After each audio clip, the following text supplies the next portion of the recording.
먼저 어원적인 정의를 좀 한번 해보려고 합니다. 그래서 철학이 뭐냐라고 그랬을 때 철학을 영어로 philosophy라고 하죠. philosophy. 그래서 철학의 어원은 그리스어로 필로소피아에서 출발을 합니다. 어원적으로 사랑을 의미하는 세 가지 단어. 그리스에서 사랑을 의미하는 게 아가페, 필로스, 그리고 에로스. 이렇게 이제 세 개의 단어가 있는데 이 세 가지 단어 중에 하나인 필로스라는 단어와 그 다음에 지혜를 뜻하는 단어인 소피아의 합성어가 이 필로소피아입니다. 그래서 요걸 이제 합쳐서 이제 필로소피아라고 하는데 이걸 그대로 말 그대로 번역을 하면 어떻게 되냐면 지혜에 대한 사랑이 되는 거죠. 소피아가 지혜니까 그리고 필로스가 사랑이다 보니까 지혜에 대한 사랑이라고 볼 수 있겠습니다. 그래서 우리가 이제 철학이 뭐냐라고 물을 때에 철학에 대해서 그냥 어원적으로 정리를 하면 지혜에 대한 사랑 아니야? 라고 얘기는 할 수 있습니다만 사실 지혜에 대한 사랑이라는 거는 어떤 답을 의미한다기보다는 지혜를 향한 열정 혹은 어떤 마음의 갈망함, 지혜를 찾고자 하는 그런 시도. 그러다 보니까 이게 정확한 정답을 내릴 수 없다라는 게 이 철학이라는 어원 안에서도 우리가 충분히 좀 찾아볼 수 있지 않느냐라는 생각을 할 수 있겠습니다. 자, 뭐 사랑이 뭐냐라는 부분은 이제 뭐 사랑에 대해서도 다양한 정의가 있을 수 있겠습니다만 아까도 말씀을 드렸듯이 이제 지혜를 향한 사랑 혹은 열정 혹은 갈망 그렇다면 이제 사랑이라는 것은 어떤 태도의 모습이 되는 거잖아요. 어떤 대상을 향한 태도가 사랑이라고 정의를 할 수 있을 것 같은데 문제는 이제 이 필로스보다는 그러면은 어떤 대상에 대한 사랑인가? 그러니까 지혜를 대상으로 하는 게 철학인데 지혜를 갈망하고 애정하고 그리고 지혜를 찾기를 원하는 그 태도 이게 이제 철학이라고 한다면 사실 사랑에 대해서 철학에서 정의하고 고민하기보다 이 사랑의 대상이 되는 지혜가 무엇인가라는 걸 먼저 살펴볼 필요가 있는 거죠. 자, 지혜라는 이 단어도 상당히 좀 추상적인 단어입니다. 철학 자체가 추상적이어서 그럴 수도 있습니다만 그래서 지혜를 정의하는 것도 조금은 쉽지는 않아요. 그래서 그냥 우리가 단순하게 국어사전에서 지혜를 좀 정의를 해보면 사물의 이치를 빨리 깨닫고 정확하게 처리하는 정신적 능력이라고 정의를 하고 있습니다. 근데 이제 여러분들이 지혜라는 단어를 떠올리면 어떤 이미지가 만들어지는지 모르겠어요. 지금 국어사전에서 얘기하는 사물의 이치를 빨리 깨닫고 정확하게 처리하는 정신적 능력이라는 생각이 드시나요? 아니면은 지혜라고 생각했을 때 뭔가 우리가 삶을 살아가면서 우리가 보여주는 아주 현명한 그런 어떤 결정이나 혹은 현명하게 처리하고 해결하는 문제 해결 능력. 그래서 좀 이 국어사전의 정의가 우리에게 상당히 좀 낯설기도 하고 이해는 할 수 있습니다만 우리의 마음으로 좀 공감하기가 쉽지 않은 측면이 있는 거죠. 철학에서도 좀 마찬가지인 것 같아요. 철학에서 말하는 이 지혜라는 것이 일반적인 개념하고는 조금 다르다라고 볼 수 있는 거죠. 그래서 서울대학교 철학사상연구소는 지혜를 다음과 같이 설명을 합니다. 형이상학에서 삶의 다양한 형태들을 구분하고 그 최상의 단계를 지혜라고 규정한다. 지혜는 최상의 원리들과 원인에 대한 알미다. 말이 굉장히 벌써 어렵습니다. 형이상학은 무엇이며 또 최상의 단계라는 것은 또 뭘 의미하는가. 그래서 여러분들이 사실 철학을 공부하기 위해서는 용어에 대한 이해가 필수적이기는 해요. 우리가 이제 이번 수업에서는 이 철학적 용어들을 다루지는 않겠습니다만, 용어에 대한 혹은 개념에 대한 이해를 명확하게 하지 않고서 철학 공부를 한다는 것은 쉽지 않습니다. 이건 모든 학문이 어떻게 보면 마찬가지이기도 하지만 개 중에서 특히 철학 혹은 인문학과 관련된 공부에 있어서는 이 개념화의 과정이 굉장히 중요합니다. 개념화의 과정을 거치지 않게 되면 쉽게 말해서 지혜라는 단어를 사용할 때에 서로가 다른 의미로 사용할 수 있게 되거든요. 그렇게 되면 이게 쓸데없는 논쟁이 되기도 하고 어떤 경우에는 아주 의미 없는 이제 그런 논쟁이 되기도 하기 때문에 그래서 사실 철학을 공부할 때는 용어에 대한 이해 혹은 개념화의 작업들이 상당히 중요한데요.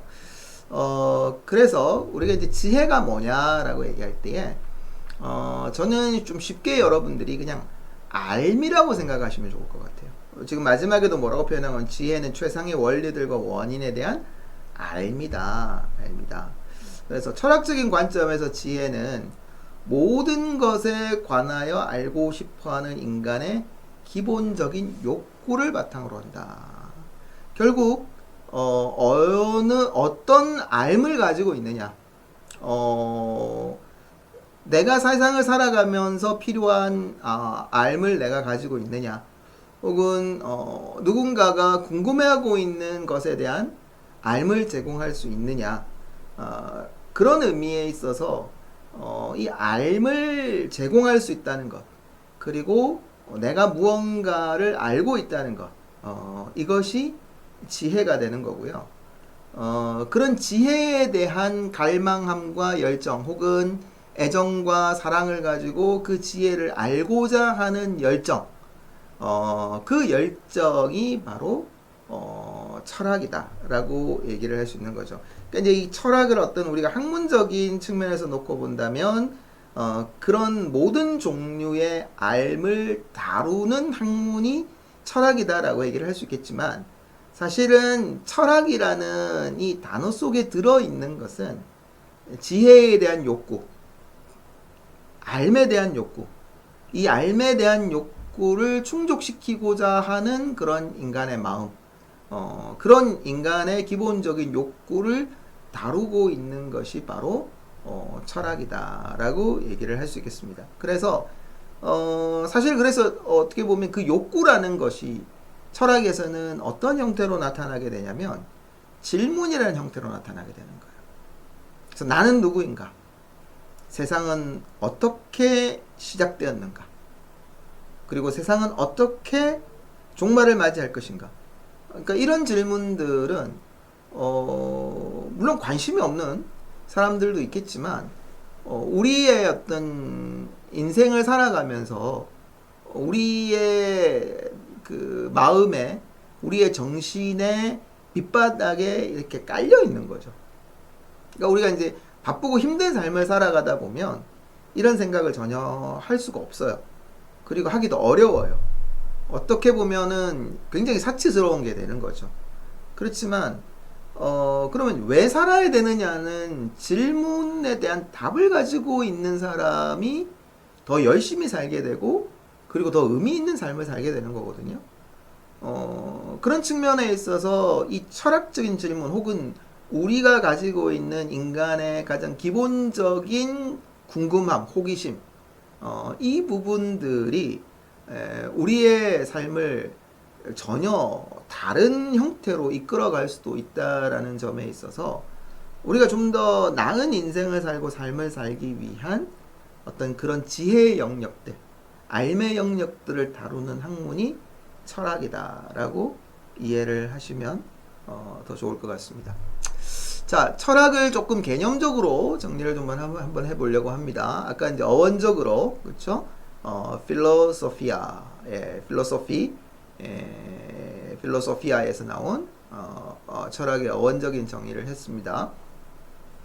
이제 개념적으로 조금 정리를 해보면 플라톤이란 철학자는 지혜, 용기, 절제, 정의라는 네 가지 기본 덕목을 제시하고 그 중에서 가장 중요한 덕목으로 지혜를 꼽았다.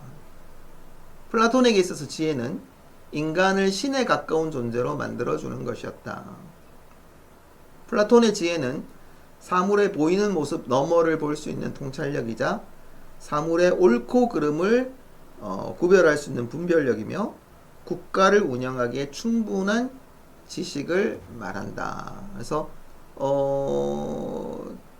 사실 플라톤 같은 경우에 나중에 얘기를 하겠지만 국가를 운영할 때에 국가는 이런 철인들에 의해서 철학자들에 의하여서 국가가 운영되어야 된다라는 주장을 하게 돼요. 왜냐하면 철학자들, 이 철인들이 분별력을 가지고 있고 사물의 옳고 그름을 구별할 수 있는 능력, 지혜를 가진 사람들이기 때문에 그렇다는 것이고, 지혜를 갖지 못한 사람들이 국가를 운영하게 되면 그러면 비극적인 결과를 가져올 수도 있다라고 플라톤은 생각을 하게 됩니다. 사실은 이제 플라톤이 이런 생각을 하게 된 배경에는 플라톤이 가장 사랑하고 존경했던 스승 이 소크라테스의 죽음이 연관되어 있어요. 사실 플라톤의 입장에서는 이 아테네라는 아주 훌륭한 도시, 그리고 지도자들이 있는 그런 도시가 이 소크라테스를 죽음으로 이끌었다는 것을 수용하고 받아들이기가 힘들었거든요. 그러니까 지혜로운 사람들인 줄 알았는데 그들이 그렇지 않았다라는 것이고, 결국은 지혜롭지 못한 사람들이 통치자가 되었을 때 그 국가는 불행해질 수밖에 없다라는 것이 플라톤의 생각이었습니다. 자, 아리스토텔레스는 이 다양한 암 가운데 최상의 단계에 있는 앓을 지혜라고 정의를 했고, 동시에 그는 그 앓은 최상의 원리들과 원인에 대한 앓이라고 설명을 했다. 아리스토텔레스는 지혜란 세계가 작동하는 원리, 우주의 톱니바퀴가 돌아가는 원리에 대한 깊은 이해에서 나온다고 생각했다. 그래서 플라톤과 아리스토텔레스의 접근 방식이 조금 차이가 있기는 합니다만, 그러나 근본적으로 이 철학에 대한 이해가 지혜이고, 지혜를 추구하는 것이고, 그 알므로서의 지혜를 얼마나 가지고 있느냐, 그것이 이 철학함에 대한 기본적인 이해다라는 점은 크게 다르지 않다라고 볼 수 있을 것 같습니다. 그래서 이제 뭐 아까 우리가 정의했던 그런 최상의 원리에 대한 앓을 지혜라고 얘기했던 그런 어떤 개념적인 정의에 대한 부분들이 이 플라톤과 그리고 아리스토텔레스의 인식 가운데서도 동일하게 나타나고 있다라는 점을 우리가 이제 확인을 할 수가 있는 거거든요. 그래서 이제 우리가 아까 살펴봤습니다만, 어원적 정의가 보여주는 것과, 그리고 철학자들이 대표적인 서양 철학자라고 할 수 있는 플라톤과 아리스토텔레스가 철학에 대해서 어떻게 이해를 하고 있었느냐라는 것이 서로 상호 보완적인 동시에 굉장히 많은 부분에서 일치하고 있다라는 점을 우리가 확인을 할 수 있을 것 같아요. 자, 그래서 우리가 이제 철학을 조금 정의를 한번 해보면, 소크라테스는 철학을 어떻게 정의를 했냐면, 무지로부터 탈출하는 것이 철학이다라고 정의를 했습니다. 그래서 나중에 우리가 소크라테스의 철학을 살펴보겠습니다만, 우리가 이제 아까 지혜라는 것은 알미라고 얘기를 했잖아요. 안다는 것은 무지로부터 탈출하는 거죠. 그렇기 때문에 소크라테스가 어떤 이 지혜를 추구하는 것이 무지에게서부터 나오는 것이다. 무지로부터 탈출하는 것으로부터 나온다라고 이야기하고 있는 것이 전혀 뭐 이상하거나 혹은 새롭지 않다라고 볼 수 있겠고, 플라톤은 철학이 경이 놀라움에서 시작한다라고 말한 바가 있는데, 자, 그럼 이 놀라움은 무엇에 대한 놀라움이냐? 자기가 무지하다는 것에 대한 놀라움이에요. 사실은 이제 소크라테스의 철학을 플라톤이 계승을 했다라고 볼 수 있기 때문에 플라톤의 철학 안에는 굉장히 소크라테스의 사상이 많이 담겨져 있어요. 그러니까 어떻게 보면 플라톤은 소크라테스의 사상을 정리하고 발전시켰다라고 봐도 크게 다르지 않을 정도로, 그렇기 때문에 플라톤이 철학을 어떻게 이해하고 있었느냐, 철학이 경의에서 출발을 하는데 그 경이로움이 뭐냐, 그 경이로움은 자기가 모른다는 거죠. 아, 내가 이것도 모르고 있었네 라는 거죠. 이게 결국 이제 자세가 달라지는 거예요. 모르면서도 아는 척 하는 사람은 철학자라고 할 수 없는 거죠. 자신의 무지를 인정하는 것. 아, 내가 이걸 몰랐다. 내가 어떻게 이런 것도 모를 수 있었느냐. 굉장히 부끄럽지만 그런 무지로부터 탈출하는, 그리고 그 무지하다는 것을 깨닫는 것, 거기에서 놀라면서부터 참된 지혜를 추구할 수 있는 그런 자세가 만들어진다라는 거죠. 그래서 플라톤의 얘기를 다시 한번 들어보시면, 놀라는 감정이야말로 철학자의 특징이며 이것 말고 철학의 다른 출발점은 없다라고 주장했다. 그래서 우리가 뭐 겸손해야 된다, 혹은 이제 배우는 자세를 가져야 된다라는 이야기를 하는데, 사실 배우려는 자세에서부터 철학이 출발을 하는 거예요. 그러니까 이제 여러분들이 철학을 공부하고 싶어 한다는 것 자체가 이미 여러분들은 철학자로서의 기본적인 자질이 갖춰져 있는 거죠. 여러분들은 왜 철학을 배우고 싶어 하세요? 철학을 모르니까 배우고 싶어 하는 거잖아요. 내가 모른다는 것을 알고 있다는 것, 그게 사실 철학의 출발점이다라는 거죠. 내가 모른다는 것에 대해서 모르면, 그리고 내가 모른다는 것에 대해서 별로 그렇게 심각하게 생각하지 않으면 그럼 배우려고 하지 않겠죠. 알려고 하지 않을 거예요. 관심도 없을 거예요. 그러면 더 이상의 변화와 성장과 발전이 존재할 수 없다라는 겁니다. 자, 이런 측면에 있어서 철학의 출발점은 나의 무지를 깨닫는 것이고, 그리고 내가 모른다는 것이 얼마나 부끄러운 것인가라는 것을 놀라움 속에서 깨닫는 것, 이것이 철학의 출발이다라고 이해하실 수 있겠습니다. 자, 반대는 아니지만 조금 아리스토텔레스는 플라톤의 생각에 동의하면서도 철학은 호기심에서 시작한다라고 말했다. 그러니까 이제 무지에서 출발하는 것은 어떻게 보면은 조금 직설적이잖아요. 근데 이제 아리스토텔레스는 이제 그런 무지함에 대해서 동의를 하기는 하지만 궁금하다는 거죠. 예. 그래서 그는 놀라움은 난관에 부딪힐 때 생겨나는데 이때 우리는 스스로를 무지하다고 생각한다. 즉, 이 무지의 상태에서 벗어나려고 철학을 하는 것이다 라고 말했다. 그래서 이제 아리스토텔레스가 표현하는 방식이 호기심이라는 방식인데, 내용을 가만 들여다보면 아리스토텔레스의 호기심이나 소크라테스의 무지나 플라톤의 놀라움이나 사실 그렇게 크게 차이가 나진 않는다. 서로 다르게 표현했을 뿐이지 철학에 대한 기본적인 이해와 접근은 동일했다라고 볼 수 있는 것이고요.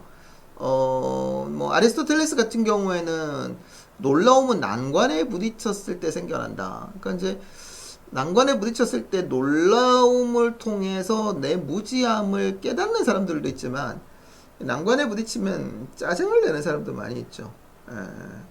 짜증을 내고 누군가에 대해서 원망하고 불평하는. 이제 그렇게 되면 변화하거나 성장하기가 어렵다라는 거고, 난관에 부딪혔을 때 내가 이걸 해결할 수 있는 역량이나 혹은 어떤 준비된 것이 없다라고 생각을 하게 되면 그게 이제 무지에 대한 앓매 상태가 되는 건데, 이런 무지의 상태에서 벗어나기 위해서 우리가 지혜를 추구하게 되고 지혜를 사랑하게 되는 거죠. 그래서 저는 모르겠습니다. 뭐 여러분들을 위로하고 격려하려고 드리는 말씀이 아니라, 적어도 지금 이 수업을 듣겠다고 결정한 여러분들은 최소한 스스로 성장하고 변화하고자 하는 그런 기본적인 자세가 되어 있는 사람들이다. 그러니까 우리가 단순히 여러분 철학이라는 것을 누가 무슨 말을 했고 그리고 또 어떤 사상을 가졌고 라고 얘기하는 것은 이건 아주 수준 낮은 의미에 있어서 철학함이에요. 나중에 이제 우리가 철학함에 대해서도 얘기를 할 건데, 사실 우리가 이제 철학을 공부한다고 얘기를 하지만 이 철학을 공부한다는 것이 누가 무슨 말을 했는가에 대한 것에 그쳐서는 곤란한 거죠. 결국 나의 무지를 내가 어떻게 극복해 나가는 방법을 배우게 되는가라는 것이 이게 이제 철학자의 자세이기도 하고 철학함에 대한 부분이기도 하거든요. 자, 한편 버틀런드 러셀의 대답은 매우 흥미롭다. 그는 철학은 신학과 과학의 중간에 위치한 학문이라고 말했다. 매우 실제적이고 현실적인 대답이다. 왜 이런 이제 실제적 현실적이냐면, 제가 이제 다른 수업에서 이런 얘기를 하는데요. 과학은 자연을 대상으로 하는 학문이에요. 근데 신학은 자연이 아니라 초자연을 대상으로 해요. 신이라는 존재 자체가 자연적인 그런 대상은 아니잖아요. 그러니까 결국 이제 이게 초자연주의와 자연주의인데, 그러면 철학은 어떤 것일까? 철학은 이 초자연적인 현상들을 어떻게 자연적으로 설명해낼 수 있는가에 대한 부분과도 연관성이 사실은 좀 있습니다. 그래서 이제 우리가 과학을 한다고 할 때 우리가 인간의 이성만을 사용을 하잖아요.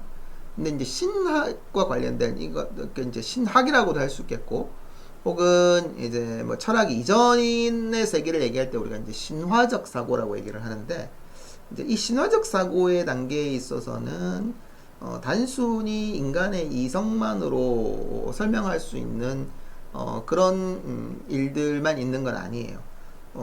그래서 이제 철학 안에도 보면 우리가 이제 이성주의가 있고, 이성을 통한 접근 방식이 있고, 경험을 통한 접근 방식이 있어요. 그러니까 이제 우리가 철학사를 공부를 하게 보게 되면 이 둘 사이에서 계속되는 어떤 논쟁들이 나타나게 되는데, 그래서 이제 철학이 우리가 완벽하게 이성적인 학문이라고 생각을 하기도 하지만 그 이성 외에 또 다른 인간의 능력이라고 할 수 있는 경험이나 혹은 직관, 이런 부분들도 철학 안에서는 다루고 있는 철학의 대상이 되기도 해요. 따라서 버트란드 러셀의 대답은 상당히 실제적이다. 그리고 현실적이다. 철학이 어떤 학문인가를 제대로 설명해 줄 수 있는 아주 좋은 접근 방식이다 라고 얘기를 드릴 수 있을 것 같고, 그래서 종합하면 철학은 무지에 대한 자각을 통해 지혜를 탐구하는 활동이다 라고 볼 수 있겠다. 그래서 철학을 이제 어떤 분이 시적으로 표현을 했어요. 한번 읽어보겠습니다. 철학은 길이어라. 그 끝에서 멈추어 편히 쉴 수 있는 안식처가 있는 것이 아니라 오히려 멈춤이 없고 그래서 어디로든 갈 수 있는 길이어라. 또한 그래서 더 많은 안식처로 통할 수 있는 길. 철학은 한없이 열린 세상이어라. 제가 지난 시간에도 말씀을 드렸습니다만, 철학 공부를 한다는 것이 어떤 정답을 찾는다라고 보기는 어려워요. 물론 모든 철학자들이 자기가 생각하는 방식의 정답을 제시를 합니다. 그러나 그 정답, 그 답만이 유일한 정답인가? 그건 아니라는 거죠. 그렇기 때문에 우리가 철학에 대해서 정의를 할 때도 지혜를 사랑하는 것, 지혜를 사랑한다는 것은 과정의 의미가 있어요.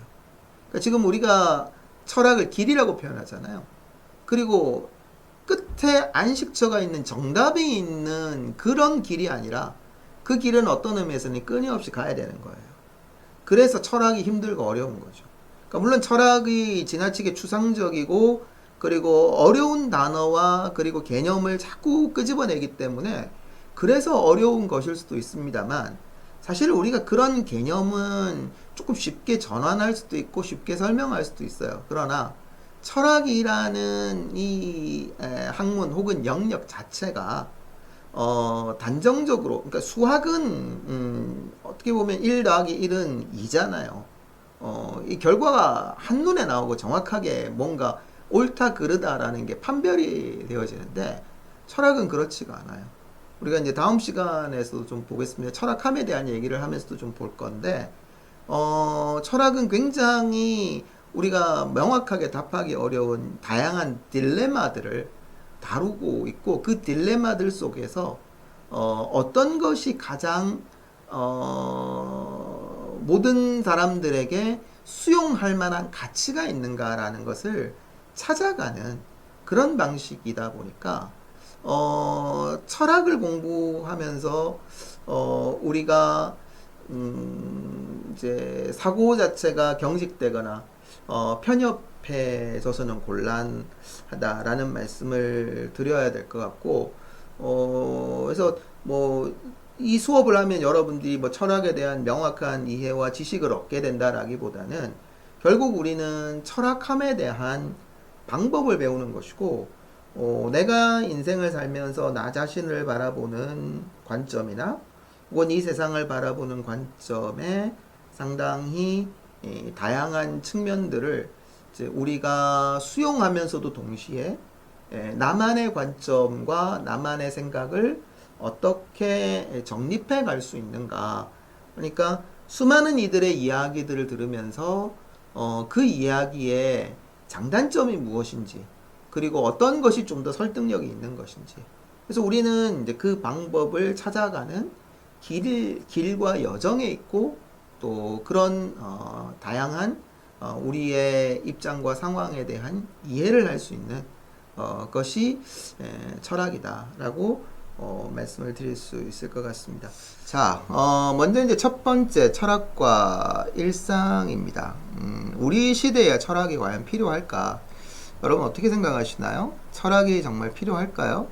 아까 이제 우리가 이제 결국 철학을 어떻게 정의하느냐에 따라서 달라질 것 같은데, 그냥 단순히 철학을 학문이라만 생각한다면, 학문이라는 얘기는 이제 철학의 어떤 이제 사상적인 측면, 그러니까 누가 무슨 말을 했고, 그리고 이것이 어떤 의미를 가지고, 뭐 이제 이런 방대한 지식적인 측면이 있겠죠.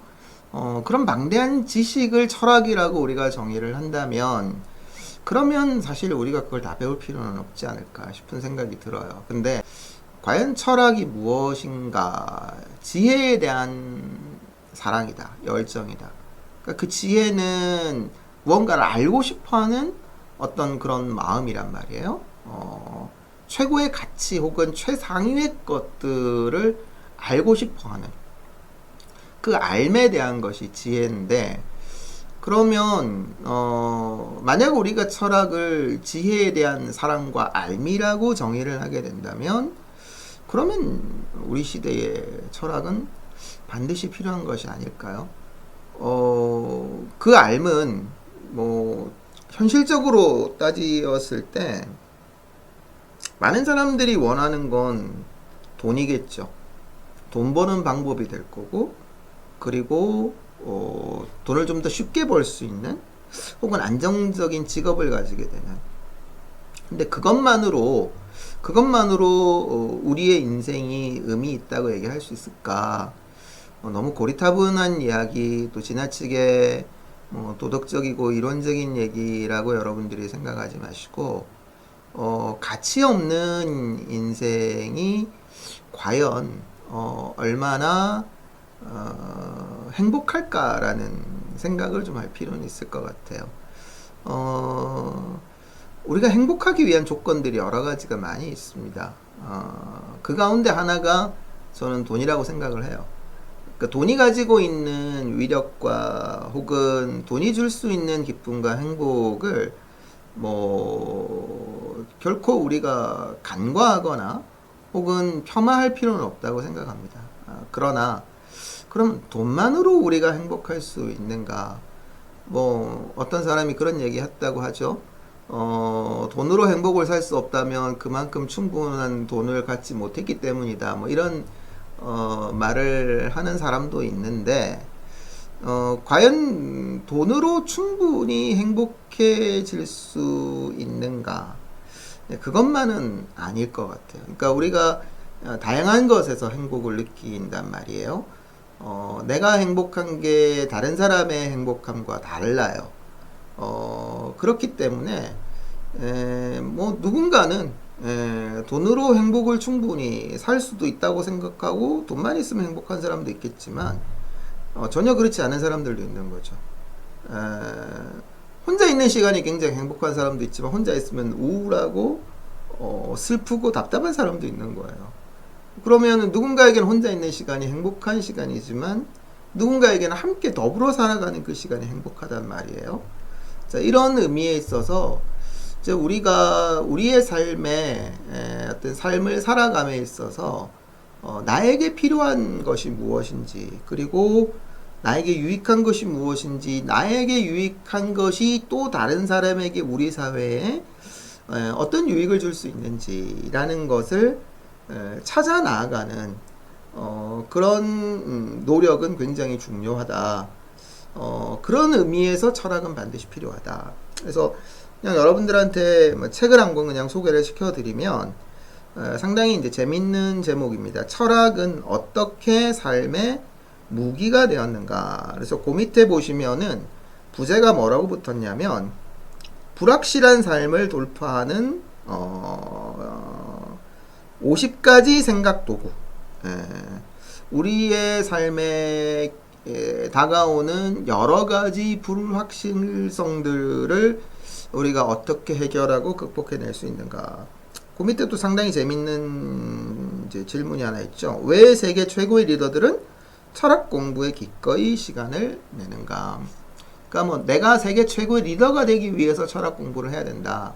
그렇게 저는 말씀을 드리고 싶지 않고 내가 의미 있는 삶을 살기 위해서 우리의 인생이 한 번밖에 없는데 이 한 번밖에 없는 인생을 좀 더 의미 있게 살아가기 위해서 우리는 어떤 것이 이 세상을 살아가는 지혜인지 그 지혜를 알고자 하는 혹은 그 지혜를 소유하고자 하는 그런 자세와 마음의 태도를 갖는 것이 필요한 것이 아닌가.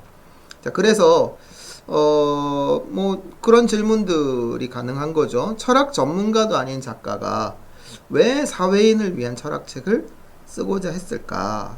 그래서 그 이유는 각자의 자리에서 성실하게 일하면서 이 사회를 이루고 영위하는 데 크고 작은 역할을 맡고 있는 개인들이야말로 철학의 본질을 알고 있어야 한다고 굳게 믿기 때문이다. 그러니까 우리가 뭐 세계 최고의 어떤 그런 리더가 되지 못한다 할지라도 그런 리더가 되기 위해서 철학을 공부해야 된다는 게 아니라 작은 한 사람 한 사람들이 모여서 우리 사회를 이루잖아요. 그러면은 그 사회를 이루고 있는 개인이 건강해야 되고, 그리고 그 사회를 이루고 있는 개인이 행복해야 돼요. 그리고 그 사회를 이루고 있는 개인들이 분별력을 가지고 올바른 판단을 할 수 있어야 돼요. 그래야 여러분 우리 사회가 건강해지는 거예요. 그러니까 우리가 지금 불안도가 높아지는 삶을 살아가고 있거든요. 물론 과거에 비해서 그러면 현대 사회가 더 불안해진 것인가? 여기에 대해서는 좀 우리가 연구를 해봐야 되고 다양한 고민과 접근을 할 필요가 있습니다만 현대 사회를 살아가는 사람들의 마음 속에 이 불안함이 디폴트로 작용하고 있는 거는 그건 분명해 보여요. 근데 그 불안함의 이유가 어디에서 생기는가, 찾아오는가? 그러니까 내 옆에 있는 사람을 믿을 수가 없는 거지. 왜냐하면 이 사람이 정상인지 이 사람이 나쁜 사람이 좋은 사람인지 우리가 그걸 판단하기가 어렵다는 거예요. 예. 그러니까 적어도 내 주변에 있는 사람들이 건강하고 그리고 행복하고 안정적이라고 믿을 수 있으면 그러면은 우리의 불안도가 좀 떨어지는 거죠. 왜냐하면 내가 불확실하거나 혹은 어려움에 있다 할지라도 내 주변에 있는 사람들이 나를 서포트 해주거나 혹은 나를 도와줄 수 있을 거야 라는, 이게 이제 사실은 우리가 어떤 의미에서는 사회적 안전망이라고 얘기를 할 수도 있는 게, 우리는 사회적 안전망을 어떤 복지시설, 정부가 지원해주는 시스템으로만 생각을 하지만 그것보다도 더 확실한 안전망은 뭐냐면, 내가 내 주변의 사람들로부터 위로와 격려와 그리고 또 정서적이고 혹은 물질적인 도움을 받을 수 있을 것이라는 것에 대한 기대, 적어도 이런 게 있으면 우리가 안정감을 누릴 수가 있는 거죠. 예를 들면 최소한 가족은 나를 지지해, 혹은 내 부모님이 나를 도와줄 수 있고, 혹은 내 형제 자매들로부터 나는 신뢰를 받고 있어. 어떤 이런 신뢰와 어떤 그 관계가 관계망이 확대되면 확대될수록 우리가 사회를 살아가면서 안정감을 누리게 되는데, 그러면 불안도가 떨어진단 말이죠. 그러나 지금 이제 개인화되어 있다 보니까, 그리고 이런 관계망 자체가 느슨해지고 이기적이 되면서 심지어는 나도 불안한데 나보다 더 불안한 사람들이 내 옆에 있다고 생각을 하게 되면, 그러면은 우리의 삶이 굉장히 불안정해질 수밖에 없는 거거든요. 근데 이제 그렇기 때문에 이제 철학이라는 것이 모든 만병통치약은 아니에요. 그렇지만 적어도 우리가 이 철학함을 통해서 좀 더 나은 삶에 대한 열망, 그리고 지혜를 찾아서 그 지혜를 통해서 우리가 함께 살아가게 된다면, 그럼 훨씬 더 나은 삶을 우리가 만들 수 있지 않겠냐라는 생각을 하게 되는 거죠. 자, 그래서 글로벌 기업 간부들이 철학을 배우는 이유는 무엇일까? 그래서 이제 앞에 말씀드렸던 이 책이죠. 철학은 어떻게 삶의 무기가 되는가라는 책에서 제시하고 있는 부분이 이거예요. 그러면 기업 간부들이 왜 철학을 공부를 할까? 세계 최고의 리더들이 왜 철학을 공부를 하게 될까? 첫 번째는 상황을 정확하게 통찰할 수 있다. 왜 이런 문제들이 생기는지에 대한 통찰력을 가지게 된다라는 것이고, 두 번째는 비판적 사고의 핵심을 배우게 되고, 세 번째는 아젠다를 정하는 능력을 갖추게 된다. 아젠다를 정한다는 얘기는 무엇을 어떤 이슈를 가지고 이야기를 해야 되는지, 사실은 어떻게 보면 문제의 핵심을 파악할 수 있는 이제 그런 역량을 갖추게 된다는 거고, 그 다음에 같은 비극의 반복을 피할 수 있다. 하여튼 요런 네 가지 이유를 제시를 하고 있습니다. 이게 우리와 얼만큼 명확하고 혹은 정확하게 맞아 떨어질 수 있을런지는 모르겠지만, 우리 개인에게 적용을 해도 크게 저는 나쁘지 않다고 생각을 합니다. 지금 내가 어떤 상황에 처해 있는지, 혹은 우리 사회가 어떤 현실에 놓여 있는지에 대한 통찰력을 갖게 되는 거고, 왜 문제가 이렇게 생겼는가에 대한 비판적인 사고 훈련, 그리고 또 그러면 앞으로 우리가 더 나아지기 위해서는 무엇을 해야 될 것인가에 대한 어떤 그런 아젠다를 제시할 수 있는 능력, 이런 것들이 우리 개인의 삶에도 상당히 유용하게 적용될 수 있을 거라고 보는 거죠. 자, 현대사회를 규정짓는 대표적인 시대적 사상은 포스트 모더니즘이다. 사실 포스트 모더니즘에 대한 이야기는 너무 오랫동안 계속되어 왔고, 이제는 좀 식상한 감이 없지 않아 있기는 해요.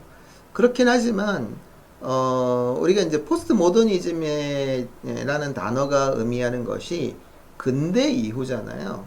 그러니까 근대 이후이기 때문에 우리가 이제 근대를 언제까지 놓고 볼 것이냐. 그래서 2차 세계대전까지를 근대의 종말이라고 놓고 본다면, 2차 세계대전을 2차 세계대전 이주는 이제 포스트 모던의 시대가 된 거죠.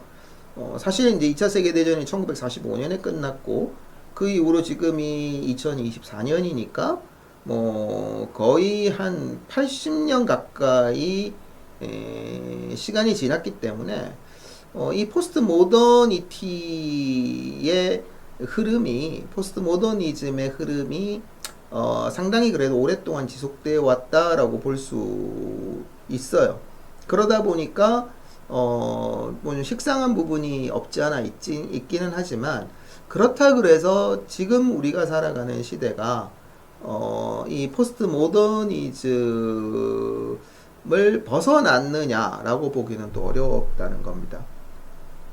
그래서 우리가 우리의 일상을 좀 어떻게 보면 이해하기 위해서 이 포스트 모더니즘을 살펴볼 필요가 있는데 포스트 모더니즘은 해체주의와 상대주의에서 출발을 합니다. 그러니까 모더니즘의 가치가 전통과 절대적인 규범이었거든요.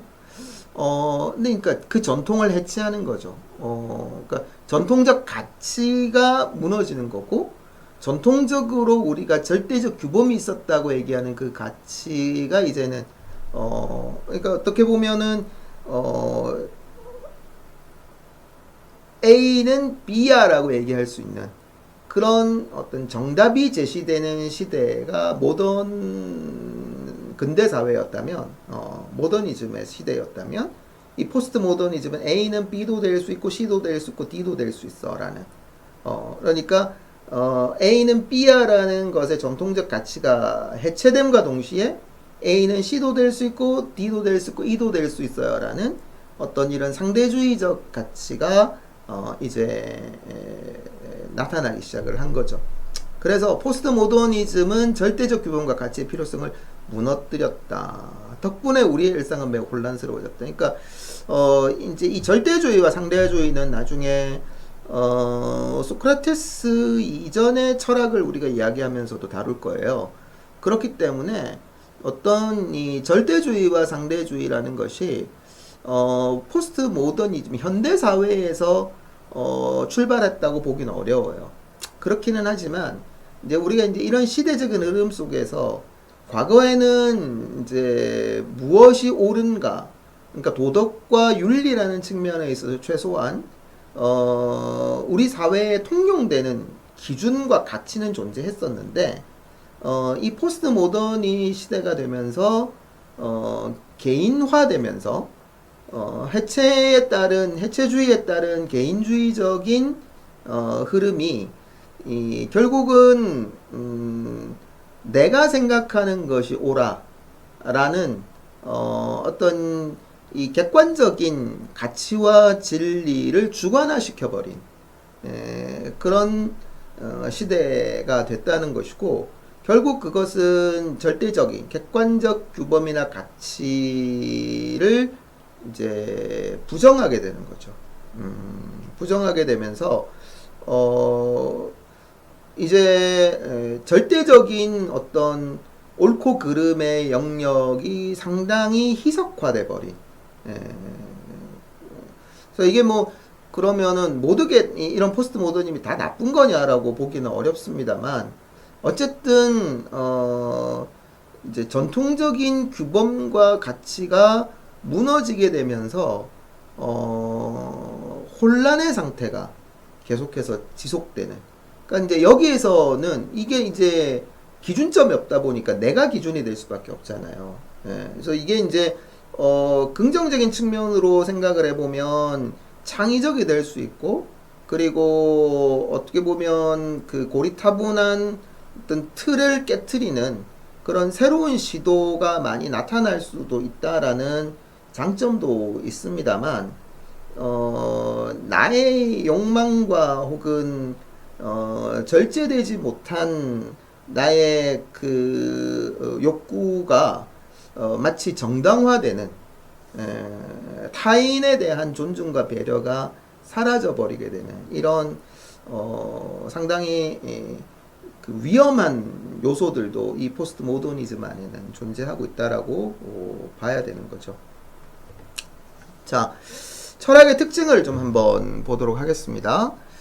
그 철학의 특징은 크게 두 가지로 정리할 수 있다. 첫째는 이제 감정이 아닌 이성의 관점으로 세상을 바라본다는 것. 앞선 시간에 얘기를 했습니다. 철학이 이성을 도구로 사용하지만 철학에는 이성만을 사용하는 것은 아니다. 경험이라는, 그래서 경험주의라는 것들이 있고요. 그러다 보니까 감정적인 측면들을 전혀 배제할 수는 없어요. 그러나 감정보다는 이성의 관점으로 세상을 바라본다라는 것이 일단 철학이 가지고 있는 기본적인 특징이다.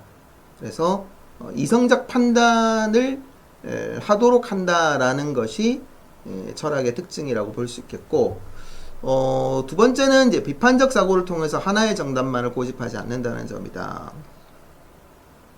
사실 이 두 가지는 서로 연결되어 있다. 이성을 활용하면 비판적 사고를 하게 되고, 비판적 사고를 통한 지식의 축적은 다양한 가능성을 수용하게 되기 때문이다.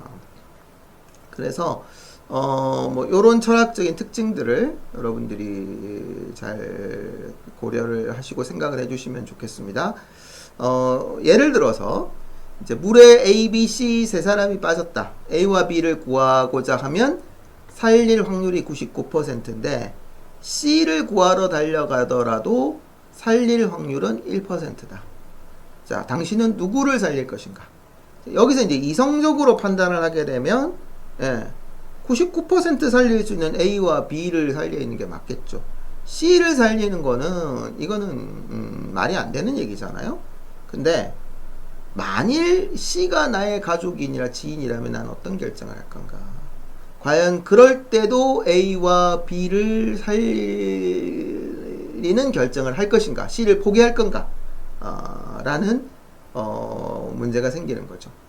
자, 이런 문제를 우리가 딜레마다라고 부르고, 딜레마는 선택해야 할 길 두 가지 중에 어떤 것을 선택해도 바람직하지 못한 결과가 나오게 되는 곤란한 상황을 가리킨다. 자, 누군가는 이런 딜레마를 가지고 고민하는 것이 의미 없거나 골치 아프다고 생각할 수 있다. 정답이 없기 때문이다.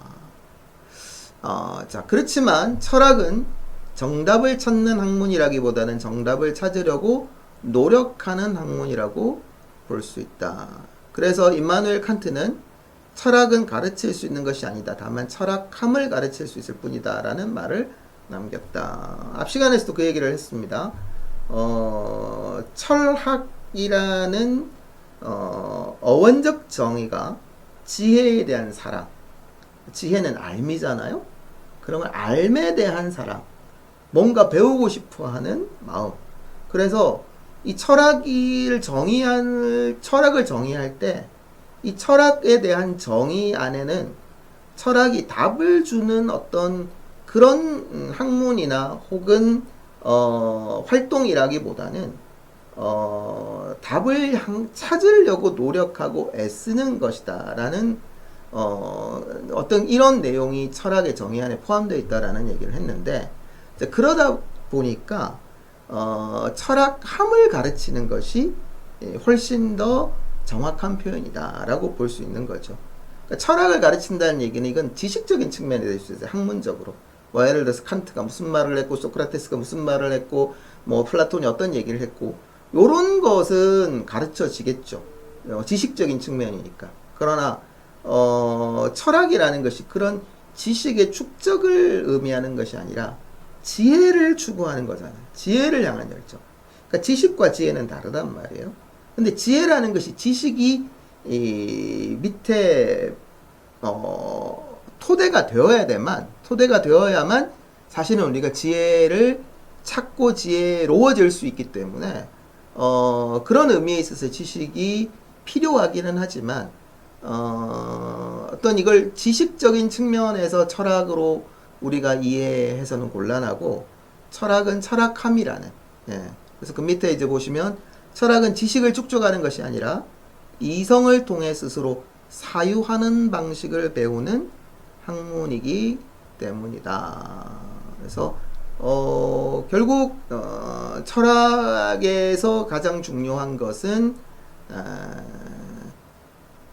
이성을 통해서 이성적 과정이나 이성적인 방식을 통해서 무엇이 옳고 그른지 스스로 찾아 나가는, 분별해 나가는 지혜를 추구하는 이것이 철학이다라고 볼 수 있는 거죠. 따라서 앞으로 다시 돌아가고 보게 되면 이런 딜레마, 이런 딜레마를 가지고 이야기하는 것은 굉장히 소모적이라고 생각할 수 있습니다. 그러나 여기에 이제 과연 정답이 있느냐? 이성적으로 판단을 하면 A와 B를 구하는 게 요게 정답이 될 수 있을 거예요. 근데 C가 내 가족이에요. 내 아들이에요. 혹은 내 딸이에요. 나의 지인이에요. 그렇다면 여기에서 정답은 뭐냐? 사실 우리가 정답이 뭐라고 얘기하기 어려운 거죠. 내가 A, B를 포기하고 C를 1%밖에 살릴 확률이 없지만 그러나 C를 선택했다 그래서 그걸 과연 비난할 수 있느냐라는 객관적인 입장에서 보면은 충분히 비난의 대상이 될 수 있겠지만 그러나 나의 가족이라고 생각을 한다면 누가 과연 이걸 비난할 수 있겠느냐라는 거죠. 그래서 정답을 제시하는 것이라기보다는 무엇이 옳고 그른지를 스스로 찾아서 노력하려고 하는 그런 의미에 있어서 좀 더 우리가 철학함의 자세를 배우게 된다면 냉정하게 이성적으로 내 지인이고 가족이기는 하지만 1%의 확률보다는 99%를 선택하는 결정을 배우고 그 결정을 해야 되는 이유를 찾는 것, 이게 어떻게 보면은 철학함이다라고 할 수 있을 것 같습니다. 이 철학함에 대한 부분들을 영화를 통해서 좀 한번 살펴보려고 하는데요. 애니메이션입니다. 드래곤 길드 기리기. 꽤 오래전에 나온 이제 애니메이션인데 사실은 이 드래곤 길드 기리기가 1, 2, 3가 있어요. 그래서 2010년에 나오고 14년에 나오고 19년에 나왔던 근데 그 포스터는 일단 2010년 포스터고요. 감독은 딘 드블루와 크리스 샌더스 두 사람이고 출연은 목소리 출연이죠. 제이 베러셜, 아메리카 페레라, 제라드 버틀러, 크레이그 퍼거슨 이렇게 이제 네 사람 정도인데 제작비는 1억 7천만 원이 들었지만 수익은 4억 4,700만 원. 그래서 거의 한 3배에 가까운 그런 수익을 거두었고요. 간단하게 메시지를 조금 정리를 한번 해보면 영화 드래곤 길들이기는 드림웍스 스튜디오가 제작한 3D 애니메이션이고 2010년에 1편이 개봉되었고 14년에 2편, 19년에 마지막 시리즈로 3편이 개봉이 됐고요. 2025년에 실사판으로 드래곤 길들이가 개봉될 예정으로 있습니다. 주인공은 히컵이라는 이 버크검에 사는 바이킹 족장의 아들입니다. 이들은 드래곤과 싸우면서 생존을 해왔고 전통적으로 바이킹에게 드래곤은 반드시 죽여야 하는 존재였습니다. 왜냐하면 드래곤을 죽이지 않으면 내가 죽기 때문인데 여기서 이제 히컵은 족장의 아들이긴 하지만 마음도 약하고 힘도 약해서 마을 안에서 미움을 받는 존재입니다. 그러니까 바이킹 사회에서 이런 캐릭터가 어떤 평가를 받는가 여러분들이 쉽게 생각해 볼 수 있을 거고요. 자, 그런데 이 히컵이 이제 영웅이 되는 거죠. 히컵이 드래곤과 공존할 수 있는 기회를 만들어낸다라는 게 이 드래곤 길들이기의 전체적인 스토리와 내용입니다. 자, 그러면 어떻게 이 일들이 가능했는가? 그러니까 이제 그동안은 바이킹과 드래곤 사이는 서로 적대적 관계가 되다 보니까 서로의 입장을 이해하려고 아무도 안 했던 거죠. 드래곤 입장에서도 바이킹족에 대한 적이, 그리고 또 바이킹족 입장에서도 드래곤에 대한 적대적인 감정. 그래서 드래곤과 소통하려고 하지 않았고 단순히 죽고 죽이는 관계 외에는 다른 길을 생각해 보지 않았기 때문인데 영화에서 이 애니메이션 히컵은 드래곤과 소통하며 공존할 수 있는 길을 찾게 되고 그들과 친구가 되고 결국에는 드래곤의 도움을 받아 목숨을 구하게 된다라는 내용이 됩니다. 특히 주인공 히컵은 맹목적인 믿음에서 생긴 오해를 풀고자 했는데 그는 비판적 사고 혹은 철학적 사고를 통해 이전과는 전혀 다르지만 훨씬 더 좋은 방식으로 문제를 해결을 해 나가게 됩니다. 그러니까 마을 사람들이 가지고 있었던 그 오해를 풀기 위해서 노력을 하게 되는 거죠. 그래서 이런 의미에 있어서 철학이란 과연 무엇인가? 철학은 지식이 아니라 사고하는 방식이고 세상을 바라보는 새로운 시각을 의미한다라고 볼 수 있겠습니다. 어떤 것에 대해서 더 올바르게 생각하고 그래서 더 잘 알 수 있는 능력을 갖추는 그러니까 통념에 젖어 있어서는 결코 철학적 사고를 할 수 없고 그리고 철학함으로 살아갈 수가 없는 거죠. 물론 이제 주인공 히컵도 우연한 기회에 드론과 소통을 하게 되는데, 이런 이제 드래곤과의 소통이 가능하다라는 것을 알려주게 되는 것. 그러니까 세상을 바라보는 새로운 시각을 갖도록 만드는 것. 이제 이것이 사실은 철학함이 되는 것이고, 그런 철학함을 통해서 우리는 문제를 해결해 나가는 그런 이제 다양한 방식과 시도를 해볼 수가 있는 거죠. 그러니까 이제 뭐 결국 이 드래곤 길들이기가 주는 메시지는 지금까지 우리가 너무 당연하다고 생각해 왔던 것 거기에 대해서 한번 도전해 보라는 거예요. 그 이외의 길은 없는가? 다른 방식은 없는가? 한번 거기에 대해서 고민을 해보고, 그리고 그런 고민들이 우리에게 더 나은 해결책과 미래를 가져다 줄 수 있는 것 아니냐. 그러니까 이제 왜 우리가 다시 첫 번째 질문으로 돌아가서 과연 우리가 철학을 배워야 하는가? 왜 배워야 하는가? 철학감이 필요한가? 라는 질문을 던졌을 때, 우리가 이전보다 더 나은 삶을 원한다면, 그리고 뭔가 새로운 방식의 돌파구를 찾기를 원한다면, 그렇다면 이 철학함은 상당히 우리에게 유용한 방식이 될 수 있을 것이고, 현재 우리가 직면한 문제를 해결하고 풀어나가는 그런 실마리와 단초를 제공해 줄 수도 있는 것이다 라고 볼 수 있는 거죠. 그래서 우리가 이제 왜 철학을 해야 되는가 라는 질문에 대해서 앞서도 말씀드렸지만 철학이 모든 문제를 해결해 주는 만병통치약이라고 볼 수는 없지만 그러나 적어도 나의 생각을 바꾸고 혹은 나의 관점을 바꾸어서 새로운 시도와 도전을 해볼 수 있는 그런 이 원동력이 되기도 하고 그리고 그런 출발점을 제공해 준다는 점에 있어서 우리는 철학에 대한 어떤 유용한 시도를 해볼 수 있지 않을까라는 생각을 해보게 됩니다.